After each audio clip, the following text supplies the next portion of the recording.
Today's collectible spot, we are having a look at the Square Enix DC Comics Variants Play Arts Kai Action Figures number 10, Hawkman. A little bit larger of a figure because it's going to have a lot more accessories, not to mention Hawkman's going to have his wings as well. It's recommended for ages 13 and up, as it does have a choking hazard. Small parts, not for children under 3 years of age. I like how they've done Hawkman's artwork on the front here. It looks like it's actually made of light. Really impressive. I like that. I think that's pretty clever. The side of the package doesn't really give you all that much. This tends to be the same sort of carried over artwork that they put on a lot of their variant Play Arts Kai figures. This kind of swooshing. Reminds me actually of Bayonetta. The costume on Bayonetta. On the back of the package, a better idea, somewhat, of what the figure is going to look like. And then down below, you can go to www.square-enix-shop.com. And then finally, just before Spot opens this up and has a look at the figure itself, you can actually open the flap, revealing a read-up on Play Arts, the collective of artisans, the definitive edition of action figures, beauty in a box.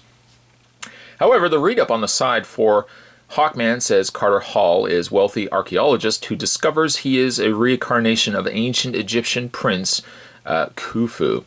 One day, when he was admiring an ancient Egyptian dagger, he regains the memories of his past life, which he and his beloved wife were both killed by an ancient priest named Hathset.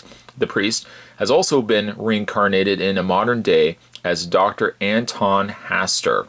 With use of his discovery of the anti-gravity or gravity-defying nth metal and an array of ancient weapons, Carter sets out to fight crime, taking up the mantle of Hawkman.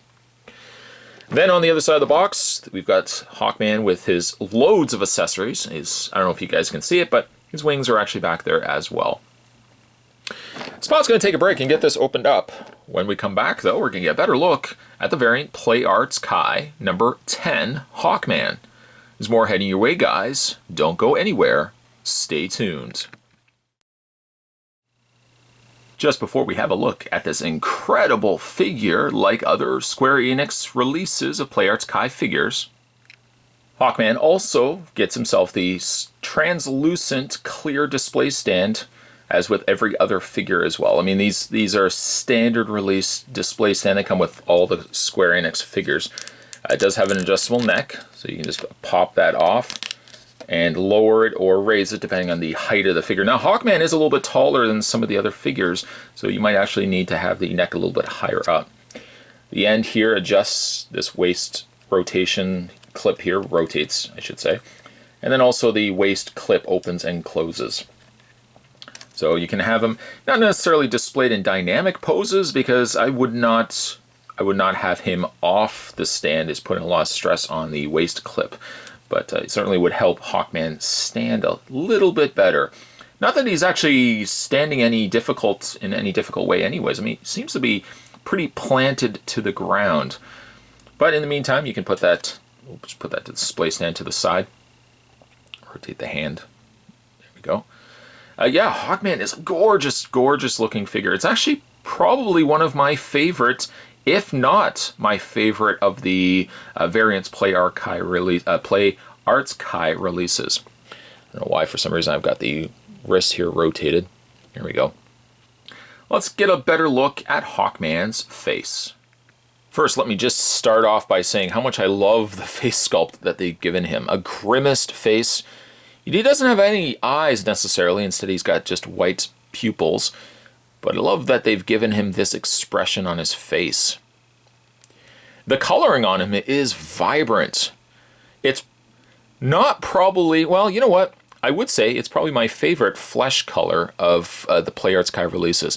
It's a little bit more anime, like it's got a little bit more of the rosier colors to it as opposed to a more neutral flesh color. But I think that's what makes so much of this figure pop. The gold makes the figure pop, the green, and then again this flesh color. You can see that they've added all this pinkish, dark pinkish shading around the mouth area, around the neck area, around the pectorals, and of course around his abdomen. The veins also that carry off from his shoulders and down his biceps also pop because of that dark wash that they've given it. But I love the head sculpt. A phenomenal head sculpt. It's not even so much well, it is a head sculpt in the sense that the head has been sculpted, of course, but it's not like he actually has a face that we can gauge it from. Instead, he's got this Hawkman helmet on with these very, very long, exaggerated ears. Now, it's a gold color, but then they've also put in almost more of an orangey colored gold, almost borderline copper on the undersides of his ears, if you want to call it ears, or the fins on the backs of his head. These aren't adjustable, so don't make efforts to try to move them. I worry a little bit about these being fragile, especially if you have it up on a shelf. Be very careful. Actually, one of the more reasons, too, that I didn't add the wings just yet. There are the little sockets there where you can just attach the wing. I'll show you guys that in a second. In the meantime, I just wanted to showcase how incredible this figure looked. It's got the Hawkman logo in red on his chest area there. There are little accents of green on the torso. Majority of the green resides in the legs, but there's just a little bit of the green, like a little, almost a black with a lighter gray in there as well for light, if they've added it. But that gold pops so much on this figure. It's done very well. As for the rest of Hawkman's body, it pretty much is that same gold and that tan or that kind of copper orange color making out the majority of his body. There are areas and accents in green and still that carryover of the black, but the majority of his armor is gold. Looking at Hawkman, he also shares very similar qualities to Aquaman in the sense of not necessarily maybe the orange swapped out for gold, but the gold, green, and black treatment. I also like his feet, too. His feet are interesting in the fact that, well, there's a lot of posability in the feet. I'll show you that later into the review. But I like how he's got these, it's almost like bird claws or bird talons that he's got for feet, how they're peaked and pointed. I love that. I love how armored up this particular Hawkman is as well. Now, speaking in the vein of fragileness, of course, the top fins or wings of his helmet are going to be a little on the fragile side, but also be a little careful of these. He's got these 3-pronged spikes extending out from his one hand, almost like a hook. They're almost like 3 individual hooks extending out from the main gauntlet that he's got on his hands there. The other hand doesn't have that, and there is no option to switch these. I suppose you could try to take them off, like if you want to take the hand off, which I actually haven't tried yet. Taking the hand off, you could probably pop the socket off and switch them, but really you'd only be switching it from one hand to the other. Just pop the hand back in. We don't need to change that in the meantime. Even like the smallest areas, like his hands. Let's give you a close look at his hands. His hands also have that green color, but then the individual, almost not knuckles, but the individual fingers are treated to the gold and that same orangey copper color. Very small details, but just, again, phenomenal paintwork. It's probably one of the, I've mentioned this a couple of times. I'm sure Spot will mention on a couple more times during the course of this video. But Hawkman probably is one of my favorites so far of these variant PlayArts Kai figures. Okay, let's get a better look at his wings. Packaged with Hawkman, you get 2 wings, a set of 2 wings. And they're fairly thick in density. Of course, when you get to the smaller wings that are individually hinged, they get a little more on the fragile side.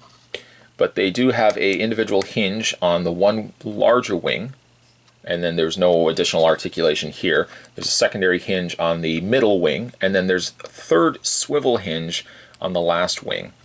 Now he gets 2 of these, and we're just going to take the figure and spin it around here. I'm going to bring down these ratcheted joints. And again, we're going to do our best to put these on Hawkman in a very careful fashion. Again, you just want to peg this in And you know what, for that, I think Spot's going to just pause for 1 second. Yes, when dealing with wings and, getting them in, Spot would just want to pause, make sure I got them pegged into place there. But there they are right there. They look incredible. Incredible. They are, again, adjustable. You can adjust the waist or the hinges down if you want to have the wings more down like a cape, or you can bring them higher up. And then, of course, you can extend the individual wings depending on your preference. Now, of course, making sure that these are completely pegged in. They do, obviously, as you would expect, they add a lot of weight to Hawkman. This is why a display stand would be good. It would be a good idea for displaying him as well. Yeah, he's going to be a little on the back heavy side. Displaying purposes, I think I probably will end up just having, if I can accommodate it, I probably would be displaying him like this on my shelf.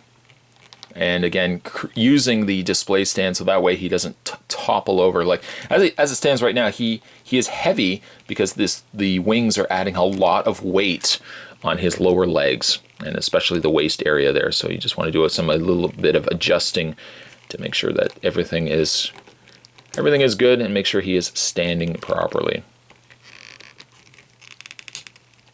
And just adjust everything. There we go.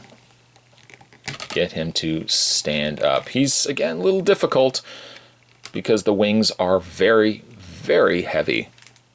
Okay, so now that we've got Hawkman standing, let's have a look at some of the other accessories that come with the figure above and beyond the wings that we already had a look at. He comes with this giant axe. Look at the size of this axe. It's decked out in the same gold treatment as his wings and the rest of his armor, with a silver base to it, or a silver stem, and then a gold pointed tip to it. I like how also the axe is separated. Like there's that little gap in between the two actual axe blades. Of course, no Hawkman would be complete without a mace. He also comes with a mace. And this is one of the only, actually it is the only accessory that is a departure from the silver and gold. The end of the mace is black. Doesn't look like there's a lot of extra paint that's been added to it, but it has the same silver stem and hook bottom to it. And then finally, he also comes with this as well. Looks like just like a little small bladed weapon. To accommodate any one of the accessories for him to properly hold it, Hawkman also comes with a couple of different hands, like a grasping hand. He's got a partially open hand for holding those accessories, another grasping hand, and another partially opened hand. The one thing, this one accessory here, which you can do too, is he's got this holster on the side of his leg. What you need to do is just move his arm out of the way here for a second. Run it in,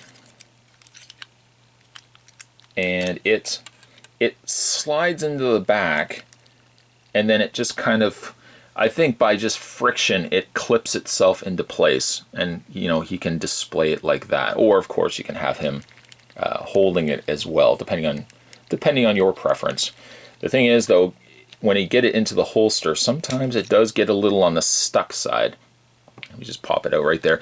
It looks like it's this little notch right here that clips the blade into the side of his holster.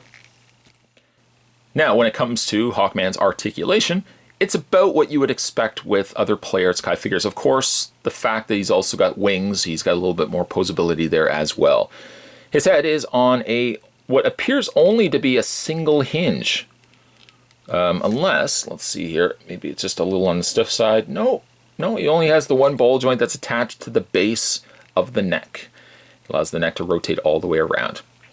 Shoulders hinge out, forward and back, of course, trying not to bang the wings off there. He's got a ratcheted elbow. He's got a rotation and hinge in the hand, trying not to, of course, bang the prongs here. Same idea on the other side as well. Rotation and hinge in the hand, hinged elbows, rotation in the bicep. He has the upper torso crunch, ball joint crunch in the torso. Hinged legs. A little restricted because he's got the armor plating on the one leg. He's got a double hinge knee. And now the interesting thing about the feet is he's got a ball joint or ratcheted joint in the hinge of the ankle. There goes one of the wings.